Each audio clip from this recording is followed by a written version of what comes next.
Get ready to move the conversation forward. This ain't your granddad's news and comment show. This is I Doubt It Podcast with Brittany Page and Jesse Dollemore.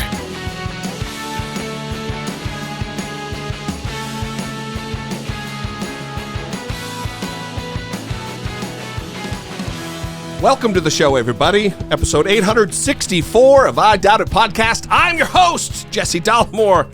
Joined today as I get my headphones set at the very last second. Today I'm joined by your lovely, talented, and scholarly co-host, Brittany Page, everybody. I don't think we've talked about it yet, but this year I found my first gray hair, which is very exciting. Is it exciting? I think it's exciting. For some reason, I'm excited by it. I'm surprised by that. I keep finding more. In fact, So you've multiple, but you did find the first one that you noticed. I found the first one that I noticed, yes, sure, this year. And now more are popping up. And I don't know if it's in my head, because I do have a tendency to... What? Imagine things. You do? I don't know about imagine things. I think that's harsh. I think you have a tendency to blow things out of proportion. Mountains out of molehills, maybe. Okay. But not imagine. Okay. It's just a perceived problem that is certainly a problem can sometimes be amplified. Okay. By your powerful brain. Yeah, I love how it wasn't fair to say I can imagine things, but you took it to the next level with blowing things out of proportion and okay. Well, how do you feel about that? About what? About the gray hair / hairs. Well, I said I'm excited. Oh, you're excited. Yeah. Well, you really are. I thought you were just being funny about it. No, I mean, Being hilarious about it. It's going to shock absolutely no one who may be watching this on video, given the appearance of my roots right now, but I'm not a natural blonde. And so maybe it will free me from the stranglehold that dyeing my hair blonde has had on me ever since I was no longer blonde as a teenager. And is that when it happened? Because you were a natural blonde for much of your childhood. Yeah, it was sometime in middle school, so I didn't start dyeing it right away, but I did eventually start dyeing it and have dyed it for years, unfortunately. So maybe it will be the thing that finally gets me to stop. And once let's get back to the excited part about the gray hair. Okay. Because I started going, I mean, it was really, if we look back at videos, not to turn this back around to me, and I know it's different for men and women relative to going gray, but if you look at my videos from 5 years ago, or when Trump first came around, it was just full red, crazy Viking guy beard. Mm-hmm. And now it's, to call it salt and pepper is not correct, ginger and pepper, whatever, or ginger and salt. Mm-hmm. I don't know. So it doesn't bother me at all, but how is it? How is it? Yeah, I think I'm excited because the age that I have always felt internally, I think, is starting to like show up in my outward appearance, which is to say you have always felt older than you are. Correct. Oh, okay. And I think that a lot of it has to do with the kind of aging positivity that I see online and in the media, and maybe it's just the way that my algorithm has been designed, that is kind of targeted towards me rather than, I mean, I still, when I open my TikTok, it's just, it can turn into plastic surgery videos one after the other. Yeah. And here's what you need to do to fix your jawline and your nose and, oh God, your wrinkles. And, and then you start kind of looking at your own face So you do feel some of those pressures? Oh, of course. Huh. Yeah. Yeah. But am I going to do anything about it? No. And partially because I don't like pain. Like, it's good for me to see those videos because they'll start injecting people's faces with shit. And I'm like, you showed me those where they're like jamming a needle just beneath the skin and over. It's all I need to see. It's all I need to see. I don't want any part of it. I've also heard stories where women go into these offices and they just start like ripping you to shreds about everything that they can fix on your face, and then you walk out of there crying. It's one giant upsell. Yeah, it's really disturbing, and so I'm I'm in my 30s, so I still have a way to go in terms of aging if I'm lucky. And so I know I'm saying this now, and I will continue to have pressure on me. But I am hoping that I can surround myself with people who are positive about aging, happy to age, feel grateful to age, and want to do so in a way that isn't torturous and constantly pulling at their skin and wondering what's wrong with them or trying to change it, because it's inevitable. And if you are lucky enough to continue living and have a long life, then you're going to start to look older, and that's just what happens. So now that I'm finding the gray hair and my roots are starting to glisten in the light in the bathroom. Well, just your hair is just, it's a different kind of sheen. Yeah. Look at the sheen on her hair. Yeah. I mean, one of these days, in the next few years, I'm going to be in a YouTube video, and it's just going to be all gray, probably. Yeah. So fantastic. We go. It reminds me of a line in the first Superman movie with Christopher Reeves, where he's describing his mother, or another reporter is, oh, you mean a little old lady with gray hair? And he's like, actually, she has silver hair. So maybe you'll be, I don't know why that popped into my head. Non sequitur. I think it's because you really like references that everyone can understand. Oh, everybody's contemporary gonna get that. references. Fantastic. Yeah. Your comedy is very focused on today. Great. Well, before we thank our Patreon supporters, I want to invite some listener communication. 657-464-7609. Of course, you can email a voice memo from your smartphone to idoubitit@dollemore.com. Now, we would like to thank our Patreon supporters, both new and potential prospective ones, in advance. Sure. So thank you to our new Patreon supporter, John G. John G. And thank you to all of our prospective Patreon supporters. Let's try to sell you on why you want to become a Patreon supporter. The biggest benefit is that you're supporting us, and that feels nice because you can help us do what we do here, which is really important stuff. We talk about super important issues. I do think it's important what we do. No, of course it's important. I'm being serious. I don't know why you would. So, in addition to that, you get the ad-free version of the show, which is very nice. You can paste the RSS feed link into whatever podcatcher you use, or you can listen right on the Patreon platform. We're also going to start doing regular Patreon-only content that is like Q&A episodes or episodes about things that are not at all related to politics, like TV shows that we're watching or movies that we've watched and things like that. So if you support us on Patreon, you can join for as little as $2 a month. You can get 10% off if you pay up front the annual fee. And so, yeah, patreon.com/IDoubtItPodcast. That is it. All right. Now, let's get to some listener communication before we move on with what really is an action-packed show. This week has been bananas with news, and I guess it should have been expected. Now I'm off the rails before I even get to the call, but it should be expected with the having Trump back on the scene in full force. You got his lawsuit against him. He's liable. You got George Santos and his 13-count indictment, and you've got the CNN town hall. It was just a whole bunch going on. But before we get to that, let's get a voicemail in from a listener. Yeah, Brittany and Jesse, this is Doug from Florida. I like the intro, the way it's been working all this time. Anybody that doesn't like it can fuck straight off. As far as what you should try to wear for the camera, have you considered prisoner stripes? Maybe they will add some pizzazz to the show. Bye. I actually, well, one, let me register my shock at Doug from Florida breaking out the fuck straight off. Yes, and again, your YouTube audience does not like the swearing.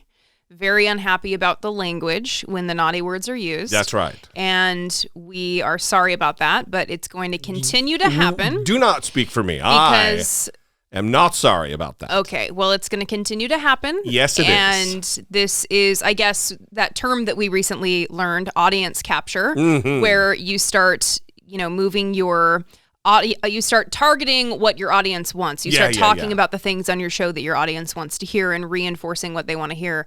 Unfortunately, we don't do a lot of that. So, sorry, but the bad words are going to continue to be said. Well, let me say this. I kind of enjoy that my little turns of phrase that are, not that I made up, but I use commonly, like fuck straight off. I like that they catch on a little bit. And I'm a little shocked that Doug, who seems like a buttoned-up character, we've met him on Patreon calls a few times, and he doesn't seem like the F-bomb guy. Yeah, longtime supporter, longtime listener of the show, Doug. So shout out to Doug for sending in his thoughts. And I think if I had a prison jumpsuit with stripes, I would wear that on the show. I like maybe every episode where Trump gets indicted for another thing, wear that as some kind of an homage to the current legal jeopardy that the ex-president finds himself in. Well, I guess on that note, we should talk about an update that we recently discovered where my high school boyfriend. Oh, yeah. My high school boyfriend who was at the insurrection was sentenced to 15 months in prison.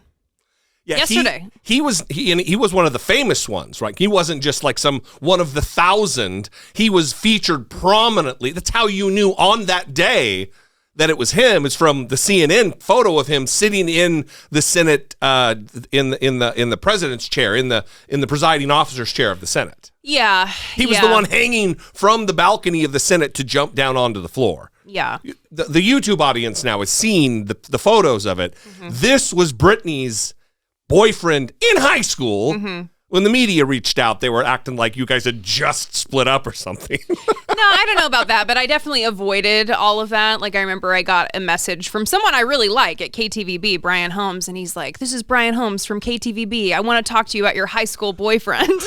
No, I am not doing that. I did not do that. No way. There were people, when I tweeted about it when it first happened during the insurrection, people were accusing me of like trying to get famous. I'm like, oh, I can't wait to be famous with my terrorist boyfriend from high school. What?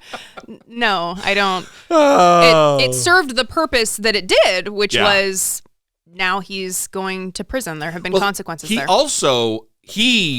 This is what's so interesting about all of these domestic terrorists, true patriots who are sworn to the cause, and they always talk about life, liberty, and I'd rather die with my boots on or than live on my knees or whatever nonsense they always say. He flipped as soon as there was pressure on him. They turned on each other like absolute cowards. This wasn't about some noble cause. They're recollecting the stories that they've heard about the founding fathers sacrificing everything, blood and treasure for the sacred cause of liberty. These are all just domestic terrorist cowards. Well, one of the people that he went to the insurrection with was sentenced either 6 months ago or a year ago, and I think he got like 63 months in prison. Yeah. So the reason that Josiah got 15 months... Yeah, we should say his name, Josiah Colt. Right, the reason that he got... Member of the cult. ...a lesser sentence was because of his cooperation. Yeah. And there was a lot of emphasis in his sentencing hearing on the fact that he's a good person who just made poor choices, and that his behavior in the aftermath of the insurrection has indicated that, because another one of his co-conspirators, I guess, like started a GoFundMe page and said that he's like a victim of the Biden regime, and he also got a much more significant sentence than 15 months. Yeah. It is interesting the way that so many of these insurrectionists have flipped and actually just thrown Trump right under the bus and are blaming Trump for, I was led astray by this Svengali-like figure who brainwashed me, rather than take accountability for their own behavior. Yeah, so a nice little update for everyone on that story. I think it's kind of sad. I don't know, just kind of sad when people that you knew at one time go astray, I guess. And there's probably a lot more of them from the area we grew up, or I grew up, you grew up in southern Idaho, I grew up in northern Idaho. A lot of nutters, a lot of absolute nutters. It's I don't know if it's satisfactory that your particular case, Josiah Colt, wasn't he like most likely to become a millionaire or likely to succeed or whatever. In high school, yeah, his senior year, he was voted most likely to be a millionaire. Right. And my brother was voted most likely to go to jail. So Very responsible adults running that yearbook when there's a boy whose father is actually in prison is voted serving a 16-year sentence in most prison. likely to go to prison. Yeah. Fantastic responsibility. Idaho schools, everybody. Good times had by all.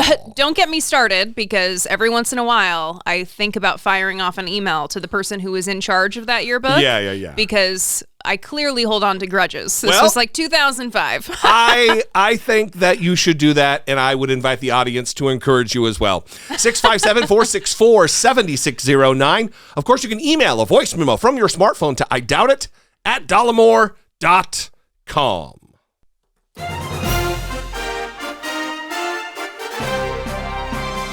Dollemocracy. Facing down pessimistic politics with realistic optimism.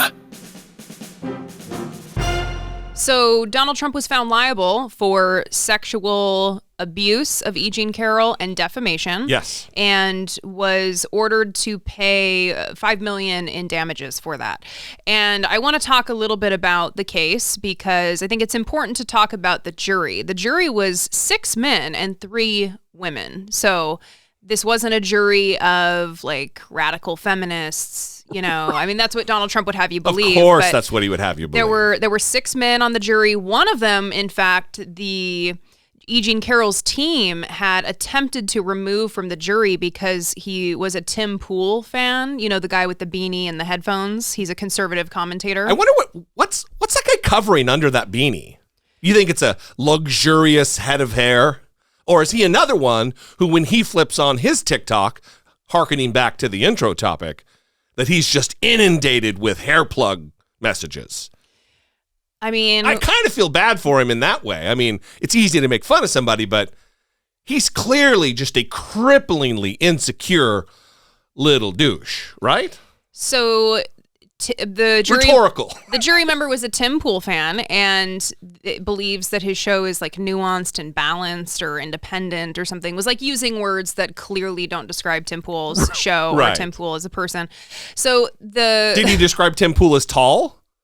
Because if he did, he's clearly delusional, the juror. So again, this was not a jury of people who are radical feminists, is the point. Right. And E. Jean Carroll did not make a statement on the day that this jury verdict was announced, but the following day she did start having press interactions, and she made an appearance on CNN where she talked about what this decision means to her.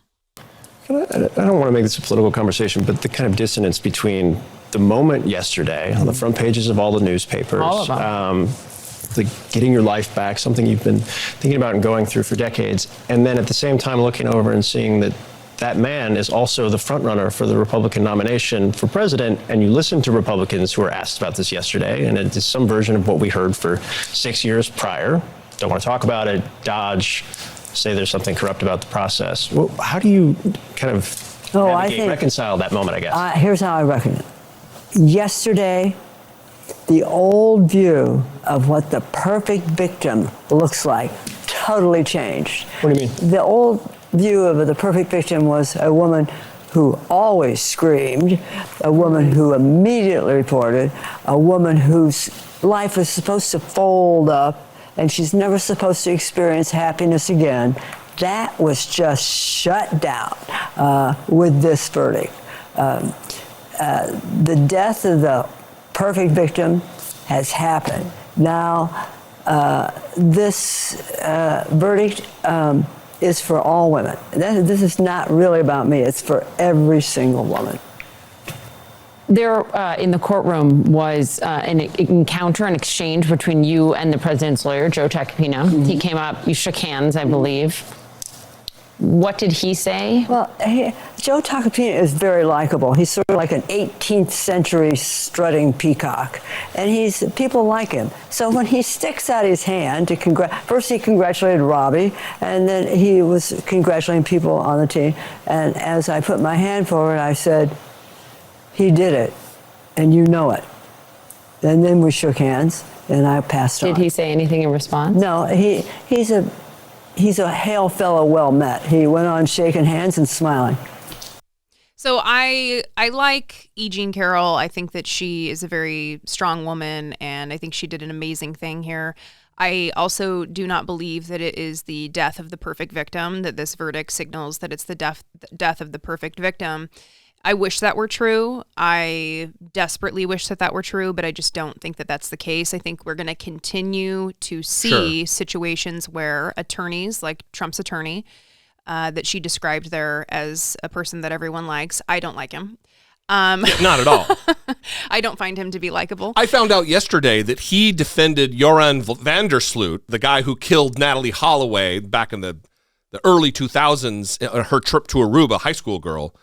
Joe Tacopino fucking represented that monster. So he's just another slimy, deplorable defense attorney. Yeah, I think unfortunately we're going to continue to see a similar line of questioning that he had for E. Jean Carroll during the trial, which focused a lot on why didn't she scream. And this is actually a pretty difficult moment for E. Jean Carroll during the trial, and was reported as kind of a conflict because she actually raised her voice during the questioning and said that this happened even though she didn't scream, and that she doesn't need to justify why she didn't scream. And he spent a lot of time on how she was actually behaving in the moment. And this is what she means by the perfect victim. The perfect victim is supposed to do, quote unquote, all the right things, report immediately go to the police. You can get a rape kit done. You're not supposed to have slept with anyone else. You should be a virgin.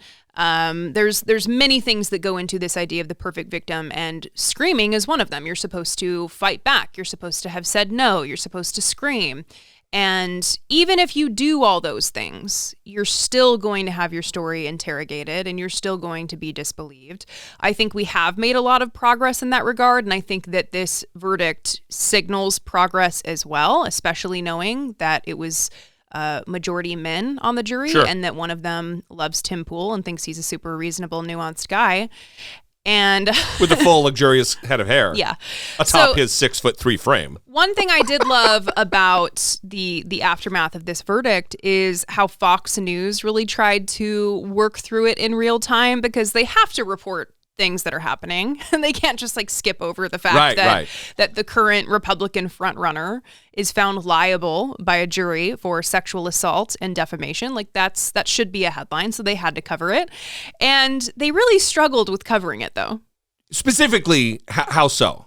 Well, they are going to play a clip of the recorded deposition, because Donald Trump did not appear in court. He did not appear. He was not even in the country for some of it. Yeah, so they played a recorded deposition that he gave where he looks terrible. I mean, he comes off as only unlikable. He, at one point, references the attorney that is questioning him and talks about that, she's not his type either. I mean, he just comes across as a horrible person, as we all know. And specifically, Fox News is going to talk about the moment when he's showed a picture of him being with E. Jean Carroll, because he claims he doesn't know her. Right. So he showed a picture of him being with her, and he actually mistakes E. Jean Carroll for his former wife. The former president said about he would never have been attracted to her. Watch this. You say Marla's in this photo? That's Marla, yeah. That's my wife. Which woman are you pointing to? No. Here. Carroll. Oh, is that? The person you just pointed to was E. Jean Carroll. Who is that? Who is this? Point, your wife. And the woman on the right is your then wife, I don't Ivana? know. This was the picture. I assume that's John Johnson. Is that? That's Carroll. Because it's very blurry. Your thoughts on that, Andy, as it might have been interpreted by this jury? Well, I think the context for this, Martha, is that he said she wasn't his type. So, the last person you would want to confuse her with would be someone you married. Yes. I love Martha McCallum. They're just yes. She's just a shill now. Yeah. I remember a time where it seemed that she played the role of actual straight journalist pretty well, But she's just in the tank now, just like a Brett Baer character. Yeah. What's interesting to me about this is that he claims, even on the CNN town hall last night, I don't know who this is. I don't know who this is. I don't know this woman. But then knows her husband at the time really well. Right. Names him, what his occupation is. Says like he's they were a great pals. guy. Yeah, great guy. So he knows the husband super well. What? Who's the? I'm so confused. What is this woman who looks just like my ex-wife? The woman that I had an affair on my first wife with and then married? This is just all too much for my little Trump brain. Yeah, and the picture is not blurry, obviously. But you gotta love that moment when even Fox is struggling to make sense of it. Yes. But now we're gonna kind of transition to these different Republicans being asked to respond to this. And you'd think it would be easy, right? The Republican frontrunner for the presidential nomination, the former president, was just found liable of sexual assault and defamation. That seems like a pretty easy thing to denounce. Especially for individuals who very well want to run for president against Donald Trump. But instead of treat him like an actual opponent, they cower in fear and ignore or divert or distract or just not address it at all. And in some cases, do all of those things, but not do them well, as is the case with Mike Pence. Well, I think that's a question for the American people, but I really can't comment on a judgment in a civil case. I have no knowledge of those matters. I can't comment. I'm sure the president will defend himself in that matter, and but it strikes me that it's just one more instance where at a time when American families are struggling, when our economy is hurting, when the world seems to become a more dangerous place almost every day, that it's just one more story focusing on my former running mate that I know is a great fascination to members of the national media, but I just don't think it's where the American people are focused. You mean the world being a dangerous place on a daily basis, which includes men who rape women? Mike Pence, you fake earnest douche, you clown. There's so little credibility here that it's jarring for a guy with this, I'm a man who's lived nearly 70 years and I just can't come up with an opinion about a jury of his peers finding him liable for sexual assault. Let me ask Mother, my devoted Christian wife, what she feels about rapists. Just gross. Get ready, because it is not much different when it comes to Mitch McConnell. Do you accept as legitimate the verdict in New York finding that Donald Trump was liable for sexual abuse and defamation? That's about presidential politics, and that'll all be settled in the primaries next year. What about the verdict itself, the merits of the verdict?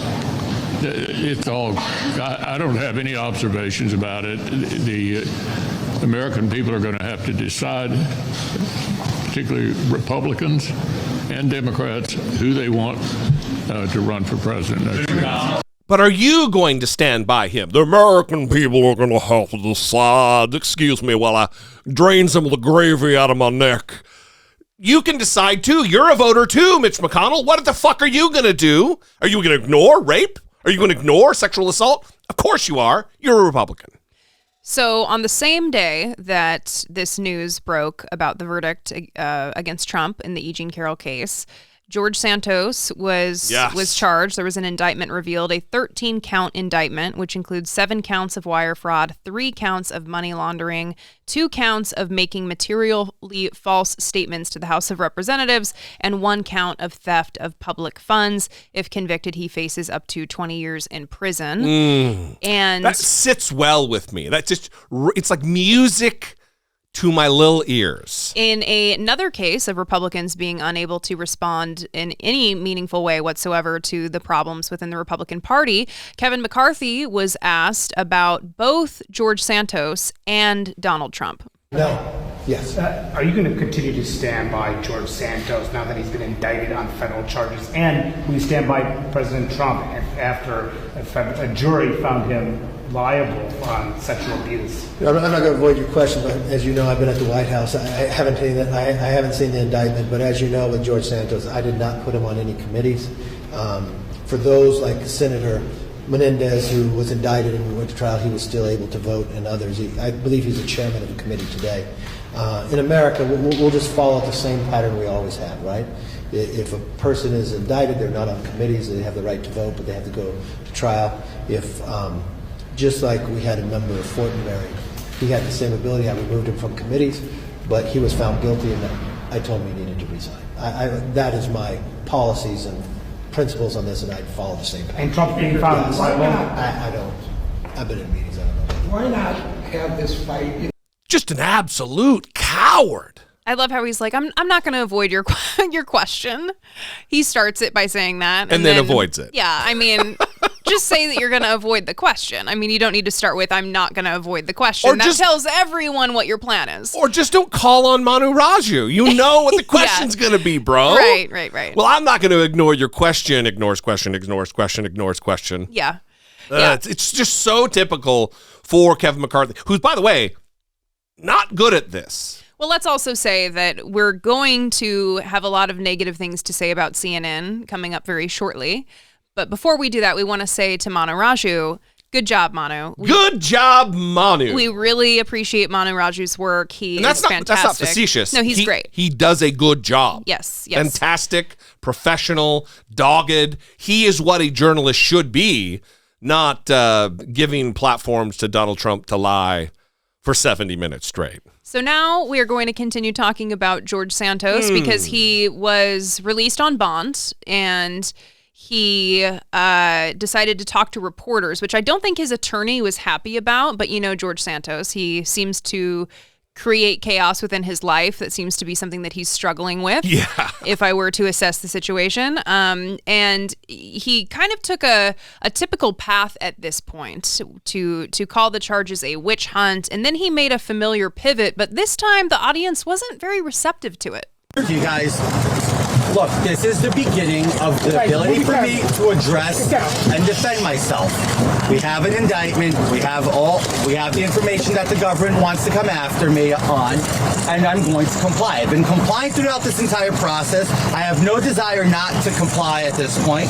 They've been gracious in there. Now I'm going to have to go and fight to defend myself. The reality is it's a witch hunt because it makes no sense that in 4 months, 5 months, I'm indicted. You have Joe Biden's entire family receiving deposits from nine family members receiving money from foreign destinations into their bank accounts. It's been years of exposing. A lot of you here have reported on them, and yet no investigation is launched into them. I'm going to fight. I'm getting back to that. I'm going to fight my battle. I'm going to deliver. I'm going to fight the witch hunt. I'm going to take care of clearing my name, and I look forward to doing that. So you love to hear people laughing when he calls it a witch hunt, but you also love to hear people booing when he starts talking about Hunter Biden. I mean, come on. Well, listen, I said this in a YouTube video yesterday, and it's interesting because he's, I think, like a new crop of politician who really, when they started paying attention to politics, Donald Trump was their example. So they think this is a proper, normal, workable solution for them, not taking into account that Donald Trump is unique unto himself. He is able to act in ways that no other politician can, but George Santos is too fucking stupid. Even his tweet yesterday was, witch hunt! Exclamation point, exclamation point, exclamation point, in all caps. He's really trying to be Trump in this. Yeah, so I don't know if stupid is the right word, but he's certainly resilient, and he's already looking for his next move, as evidenced by this clip. You looked, I'm going to stand. Go ahead. You look pretty stressed. when I saw you sit down and the judge first started speaking, what was going through your mind? What are you feeling after being in court today? Well, when it's your first time in experiencing something of this nature, I think everybody would show some kind of stress, right? I quite frankly don't believe I was stressed. I did the best I could to just keep my composure. I was fine. But again, this has been an experience, for a book or something like that. So anyway, what? He's not good at this. He's going to be an author. Look, I'm going to write a book about this, so keep asking me the questions, y'all. All this is going in my book. Yeah, he's like, all right, this is happening to me. Not great, but you know what? I'm going to sell a book about it later. Listen, I want to apologize for everything I've ever said, George Santos, about you. You have an open invitation on this program at any time. You just aren't going to find a very friendly reception. It's going to be actual questions. Get us a review copy of that book, and we will. We're not paying for that. We'll be all over that. So, as promised, we are going to be negative about CNN. We're going to do some CNN attacks right now, and it's going to continue. So, justified as well. So we were very apprehensive when we learned that CNN would be hosting Donald Trump for a town hall with the moderator, Caitlin Collins. And Caitlin Collins is on the CNN This Morning show, co-hosted with Poppy Harlow. Used to be with Don Lemon, but Don Lemon got fired. And Don Lemon and she had quite the sparks. And I don't mean like lovers sparks. I mean like fireworks between them. There was a lot of tension. Yes. And a lot of friction, which would cause the sparks. Evidently, Caitlin Collins is a favorite of new CEO Chris Licht. And so I think she just got a 9 p.m. like prime time show. Just signed a new contract from what I've read. Yeah. So anyway. Which will undoubtedly be worth multi-millions of dollars for this 30-year-old woman who is, not, I wouldn't call her a veteran, but she's certainly not super green. She's good. I think she's good at her job. Yeah, I think she does an okay job. Yeah, and I think she started in conservative media, which Daily Caller, Tucker Carlson's outlet, which is concerning. And I've seen some things on Twitter from her past that don't look great. But I have historically thought she was pretty good when she was the White House correspondent on CNN. But so we had fears about this, and I will speak to my own fears. I was worried that what happened last night would happen, and it happened exactly as I thought it would. Exactly. But even though it happened exactly as I thought it would, I was still ranting and raving, walking around the house, pulling on my hair in a rage, because they allowed him to just lie endlessly, mostly unchallenged, and I know that Caitlin Collins had taken the week or something to prepare for this, and I'm not sure what they did to prepare her. Yeah, because there were moments where I'm screaming at the TV, why isn't she saying something? Why isn't she interrupting? And I don't think she really got on her feet until they ended it, because that's when he called her a nasty woman. Donald Trump eventually lashed out at Caitlin Collins and called her a nasty woman. Well, they say a nasty whatever. They say that everybody's prepared until they get punched in the mouth, and that is exactly what happened here. She took a week. I'm sure they prepped her. It was 8 hours a day of running mock scenarios, and someone stood in for Trump, and she was able to do it then until the real Trump punched her in the face, metaphorically speaking, and it all crumbled. I mean, at 8:04, 4 minutes into this thing, I tweeted, "This is already a disaster. They're proving this to be a terrible idea." Yeah, and listen, I know I have the benefit of not having moderated the town hall with Donald Trump, and I imagine that even though I am commentating from afar and wasn't actually the one on the stage, that there are unique difficulties that she was grappling with in the moment, whatever. But I think that she should have been much more forceful in interrupting him and forcing him to the point of frustration where he called her a nasty person. That should have happened an hour before it did. Yeah. And they should have been prepared to end it, quite frankly. They should have been prepared to push him to the point where he walked off the stage, pissed off, unwilling to continue. And I mean, if you're looking for good ratings, that's good ratings. Right. You push Donald Trump to that point.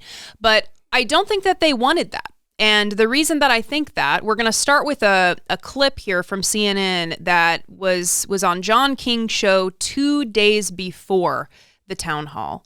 And this was such a strange, I don't know how to explain it. It's just a strange scene where John King, who's usually pretty good on CNN, has three people at the table with him, and they're talking about the ads that Liz Cheney was going to run in New Hampshire during the CNN town hall. And I think you know the ads a little bit better than me. Can you describe kind of the point of Liz Cheney's ads? Yeah, so it's a 60-second ad that talks about Donald Trump is too dangerous of a risk to have be president again.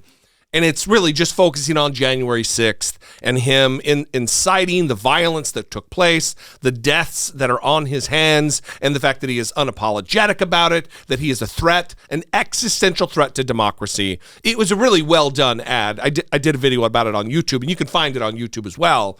But this clip is them talking about that clip and really calling into question and doubting it's why it's necessary at all. Fact check true when it comes to the ad, but if you look at Donald Trump 6 months ago and Donald Trump now, his position among Republicans in the polls, endorsements from Republican office holders is going up. Not flat, not down, going up. Yeah, I mean, Liz Cheney has promised to just essentially serve as a reminder. Hey, remember that Trump did this. Remember that Trump did this, especially on January 6th. But that's already been discussed and debated. To your point, a lot of Republicans obviously know January 6th happened. Some of them have doubts about whether it was insurrection or whatnot. But people are still lining up behind Trump. It seems like even though that this is a literal reminder in an ad, it might not do much to sway voters. Like maybe remind those independents in the midterms who said, why are we still talking about the 2020 election? I know that that was a legitimate election. Right. She promises to try to shake this tree to the very end. She says it's that important. The question is, with ads and does she travel? Does she join the Republican race? Well, Trump allies are already hitting back at this, saying that she's just got a personal vendetta against the former president of the United States. But recall, she was on the committee, and they've been pursuing this for a while now. But when it comes to the presidential race, look, he is way ahead. You have all these other Republicans who are about to get in, thinking about getting in, but they're polling in the single digits. And I'm hearing from Republicans that unless something dramatic happens at this point, that he is likely to be the Republican nominee.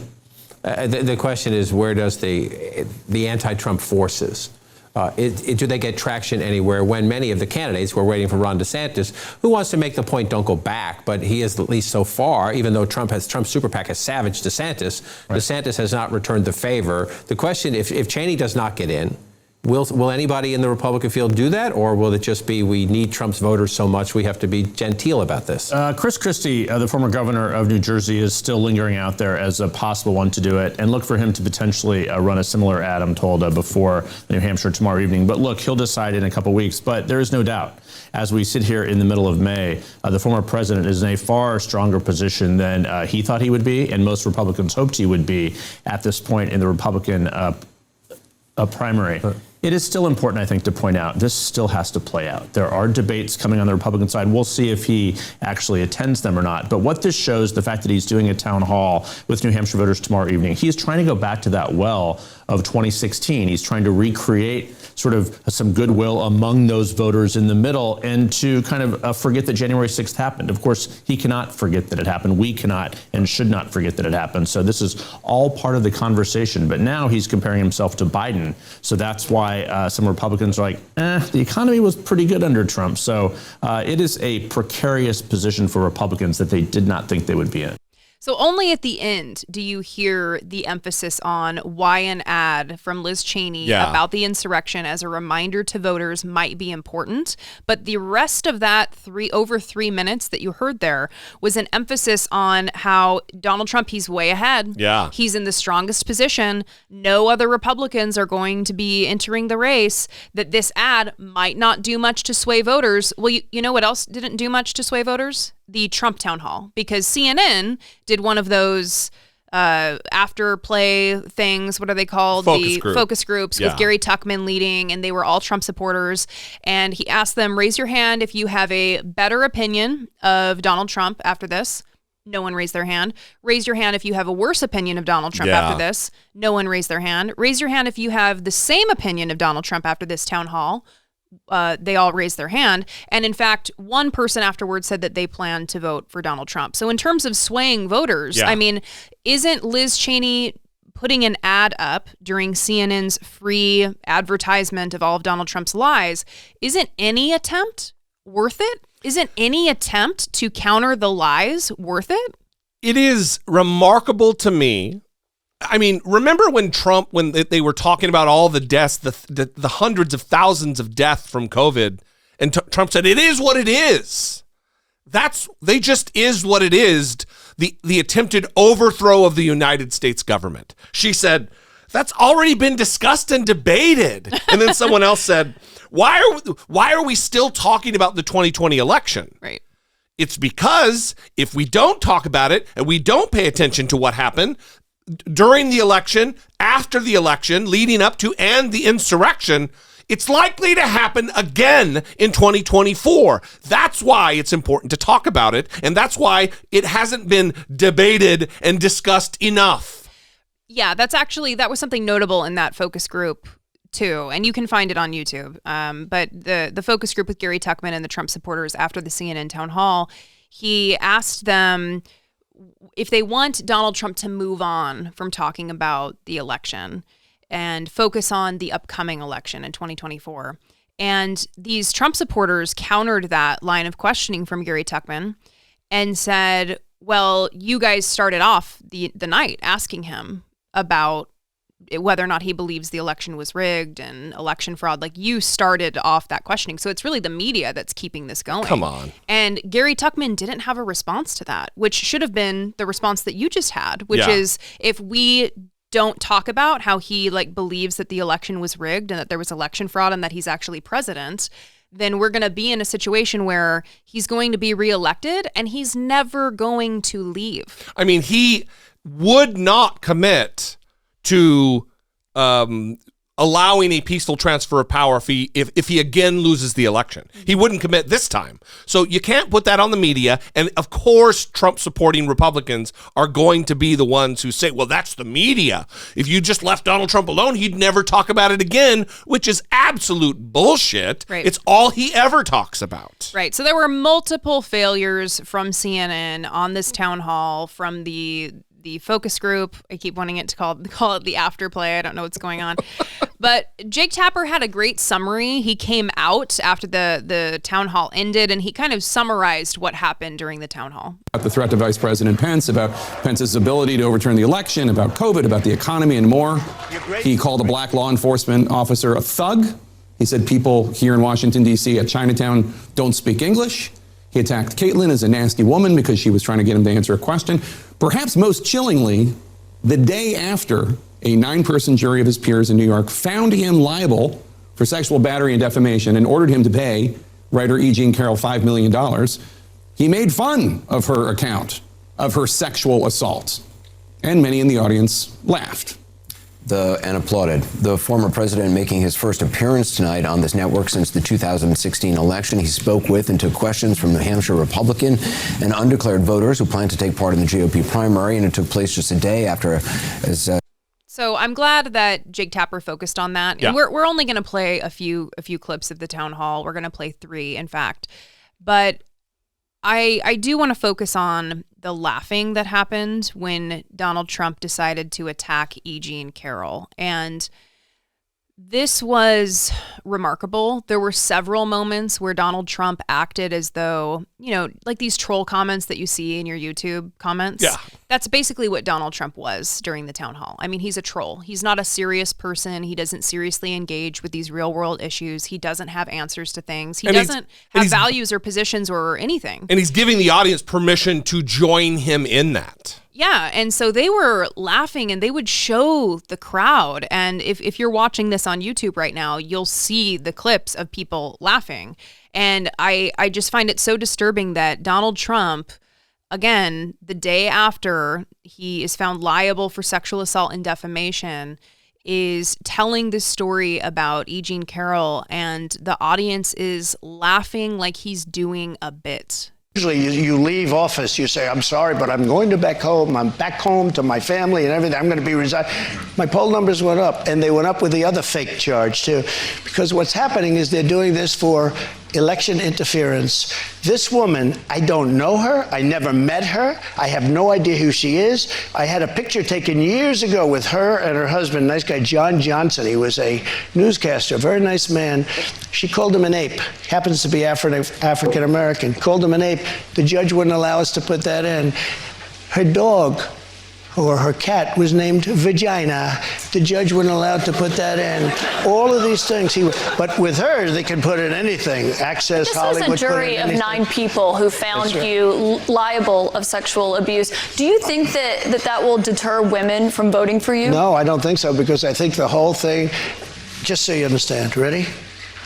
I never met this woman. I never saw this woman. This woman said, I met her at the front door of Bergdorf Goodman, which I rarely go into other than for a couple of charities.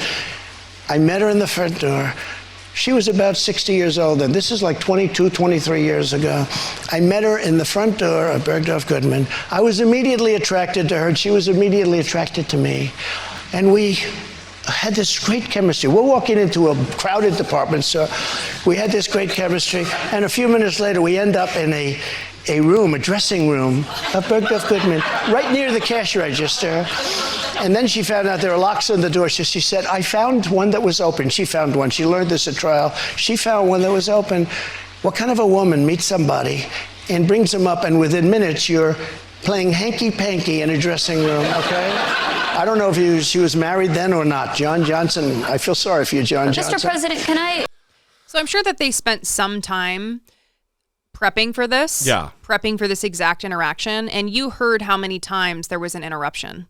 And he was just given a stage. Right. To give his little filibuster there. Right. And make fun of and lie about the rape, the sexual assault that he committed. Right. He also lies like a child, like someone who's a terrible liar. You know, like when someone's giving way too many details and you're like, it's kind of weird that you're giving so many details. I wonder if it's because you're lying.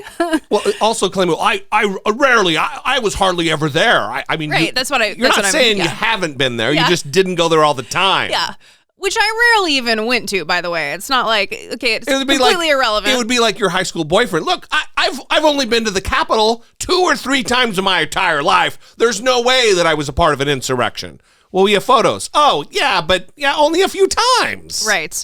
Yes, I also noticed that when Caitlin Collins would interrupt Donald Trump to try to get him back on track or to ask a follow-up question, she would almost whisper. She would get quieter rather than be forceful. Yeah. And that's why I said, like, by the time he did call her a nasty person, which was like an hour into the town hall, that should have happened an hour earlier. Like the tone that she started taking, the holding his feet to the fire. Direct and forceful. Right. She eventually got there, but she let way too much happen before that point. Yeah. And another example of this was when they were talking about abortion. I mean, I don't know how many times Donald Trump said that Democrats want to kill babies in the 9th month. No, after they're born, even, he said. Yeah, he kept repeating this. It was at least 4 times. At least 4 times he brought up something about killing the babies in the 9th month or after they're born. And there was not one single fact check about the abortion 9-month killing the babies out of the womb thing. The way I look, I think it's very important to say this. I consider the other side to be radical because the other side, under Roe v. Wade and other things, the other side, they're radical because they will. Remember the debate with Hillary Clinton? They said, rip the baby out of the womb at the end of the 9th month. They will kill the baby in the 9th month. If you look at that crazy governor of Virginia from the former governor, where he said, no, the baby will be born, and then we'll decide essentially whether or not to execute the baby. But, Mr. President, can we talk about what you would do if these are the radical people. It's not the pro-life people that are radical. But if you are reelected and you're back in the Oval Office and you get legislation to your desk, would you sign a federal abortion ban into law? What I'll do is negotiate so that people are happy. But the fact that I was able, I'm so proud of it. We put 3 great justices on the Supreme Court. We have almost 300 federal judges on the Supreme Court. Just to be clear, Mr. President, you would sign a federal abortion ban into law. I said this. I want to do what's right. And we're looking. and we want to do what's right for everybody. But what's right? But now, for the first time, the people that are pro-life have negotiating capability, because you didn't have it before. They could kill the baby in the 9th month or after the baby was born. Now they won't be able to do that. But I think this is a really important question for you to answer, because this is something every Republican, including those who are running against you for the nomination, are being asked about, is would you sign a federal abortion ban into law? And many of them are going to give you the same answer as I am. First of all, I am honored to have done what I did. And a lot of people said in 150 years, he's now the most consequential president because he saved so many lives. And I'm honored to have done it. And because of what I've done, we now have a great negotiating ability. That's what I do in life. I negotiate.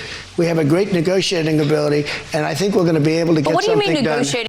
Of all the moments in this town hall, this exemplifies the failure of this entire broadcast, maybe the most, because unfettered, unchecked, unchallenged, he's saying that Democrats, as a matter of policy, as a matter of morality, want to murder. He used the word execute a baby that's actually born in the minutes or however long after it comes out of the mother. That's just, what did she do? It doesn't take a veteran, gritty journalist to say, you're lying.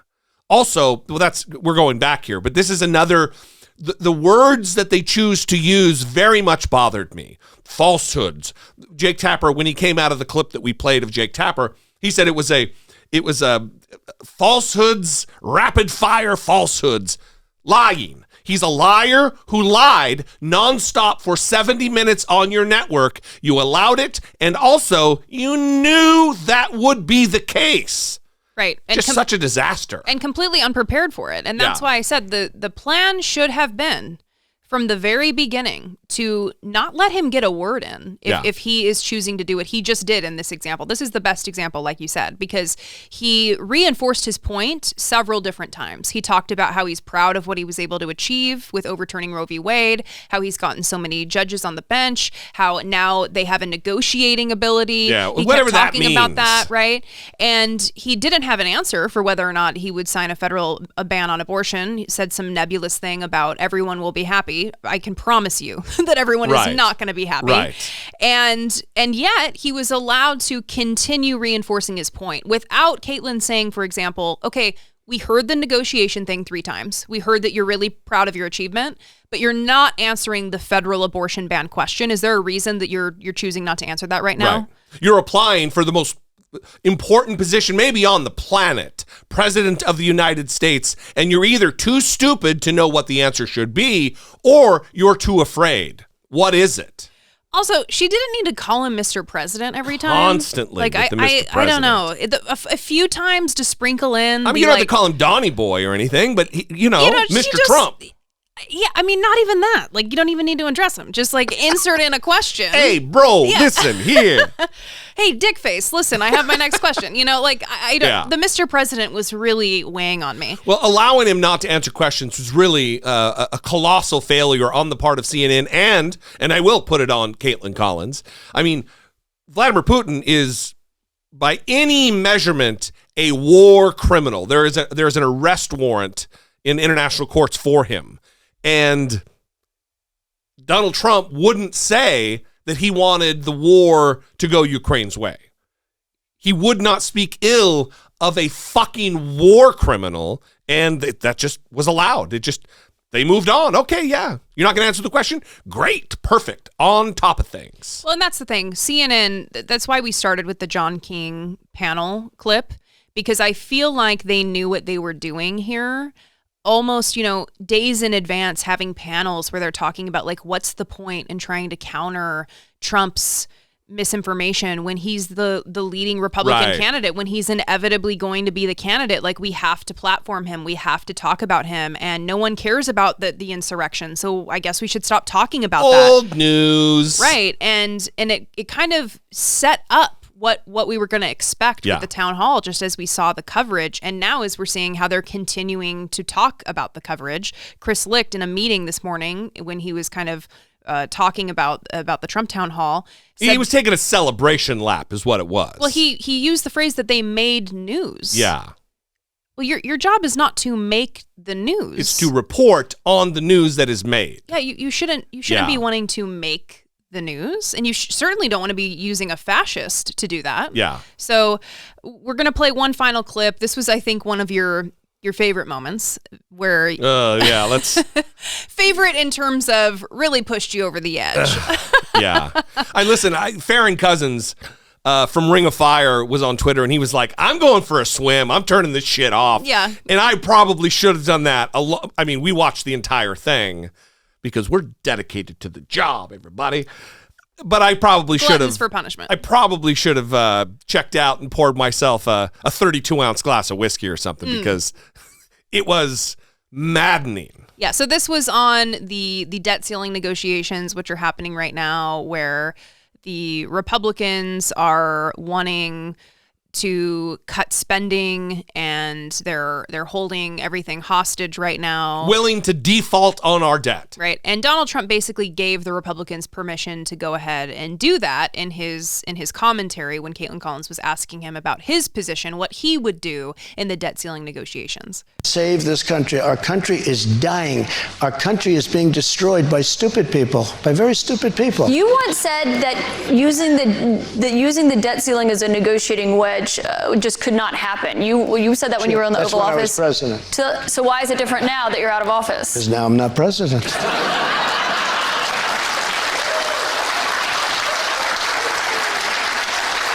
Listen to those fucking rubes.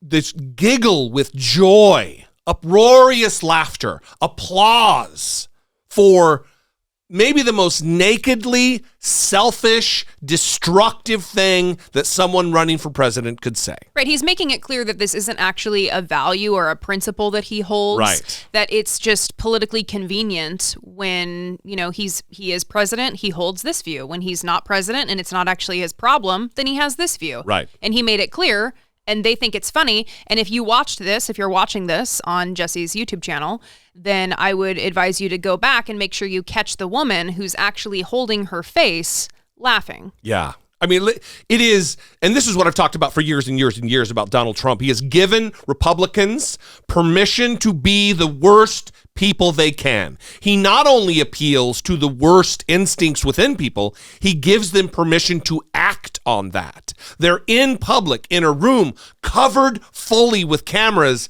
and they don't care.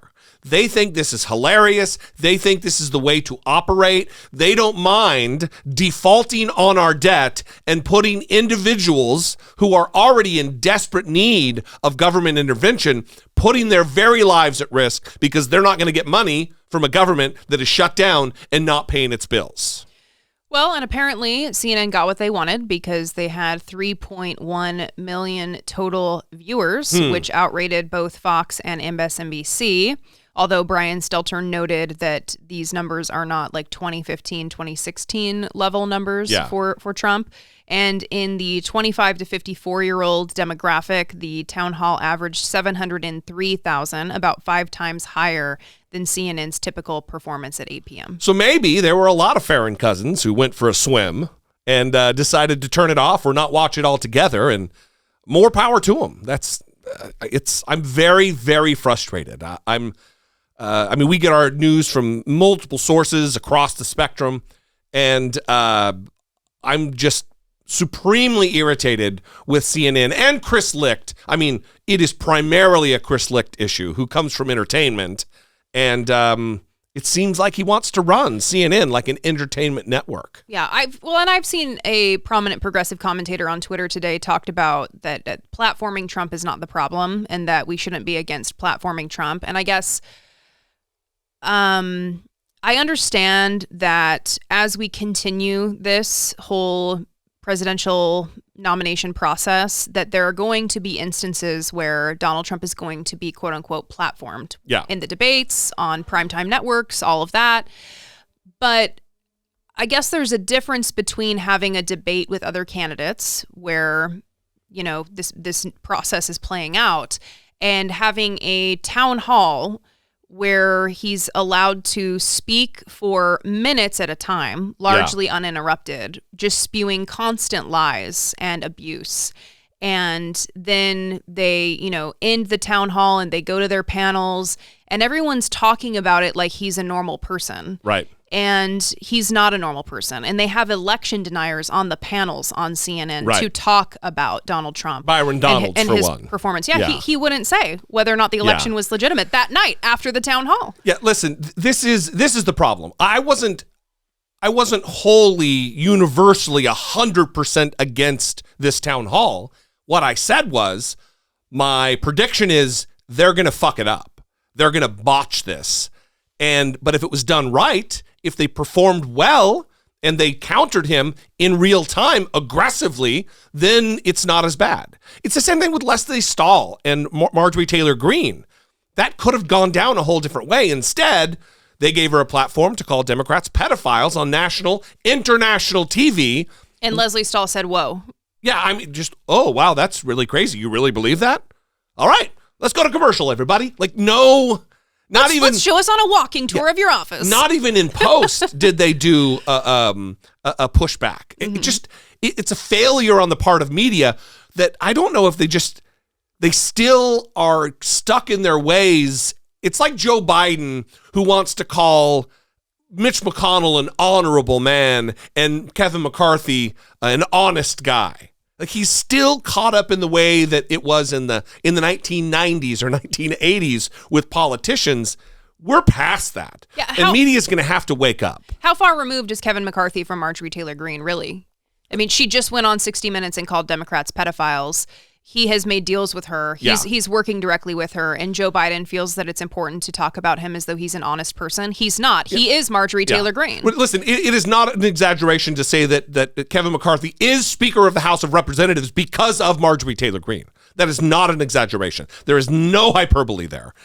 This is the Republican Party, and the media had better wake the fuck up, or they will be complicit in the downfall of this republic. They will be complicit in putting Donald Trump back in office again. CNN was largely responsible for what happened in 2016, and they looks like they're at it again to get him back in the White House. And who knows? Maybe it is because of ratings and advertising dollars. I don't want to be cynical. Well, I'll tell you, I'm scared. Yeah. And I saw on Twitter a lot of journalists were getting text messages from CNN employees, not naming them, but saying that they were hearing largely that CNN employees were horrified by what was happening, very disturbed. And so I don't know how much power those employees have. I don't know if journalists were hearing from Jake Tapper, for example, or Anderson Cooper. They did call them on-air talent that were outraged. Yeah. So, I mean, I don't know how much sway those people have in getting some of this under control, but I was watching the town hall and I was thinking, I am very scared. I am scared for Donald Trump to get the nomination. I'm scared for him to debate Joe Biden again, because a lot of this comes down to optics, and I don't know that the optics are going to be good when they're going head to head. And well, there's only so many times you can say, come on, man, and have that be a retort to Donald Trump's absolute abject insanity and conspiracy theories. Yeah, I really think the only way to handle this is what we've reinforced repeatedly, which is to not blatantly disrespect him, but to treat him similarly to how he's treating you. She should have matched his aggression. Yes. Matched it. Without a doubt. And you need to stand toe-to-toe with his aggression. You need to match it, and you cannot let him have any wiggle room, and you push him to the point where he's so flustered and angry that he leaves. Because it's easy to frustrate him. Absolutely. Without a doubt. And he'll look weak. Yeah. He'll look weak storming off a stage. Yeah. So listen, we want to hear, if there are on-air talent from CNN listening right now, we want to hear from you, 657-464-7609. And for regular audience members who are just average, noble voters, you can call there or email a voice memo from your smartphone to idoubtit@dollemore.com. We want to invite you one more time to become a patron on Patreon, help support the work we do, help produce what I feel is important, good work. I think it's important too. Now you do. No, Go to patreon.com/IDoubtItPodcast. Pick a tier, choose the level you'd like to support us at, and we would appreciate it very much. You should take like an audience vote about how many additional gray hairs people think I will have by the end of this election season. Should a new Patreon perk be you'll pluck a gray hair and send it to him like a creeper in the mail? Absolutely not. I'm horrified that you... Oh, I'm a little horrified myself. I'm horrified you even had that thought. I'm horrified Something's myself. wrong with you. We are going to end it there. We love you guys. We appreciate you very, very much. Thank you for joining us. Thank you for engaging with our content. Subscribe to me on YouTube. Subscribe to Brittany on YouTube. Follow us on social media. I am at Dollemore. And I am at Brittany E. Page. And you can follow us on the podcast on Facebook, I Doubt It Podcast, and also on Twitter, I Doubt It, at I Doubt It Podcast, and also on Instagram, at I Doubt It Podcast. Everywhere. It is fantastic. We love you guys. We will see you next time. Until we do, for Brittany Page, I'm Jesse Dollemore, and this has been I Doubt It.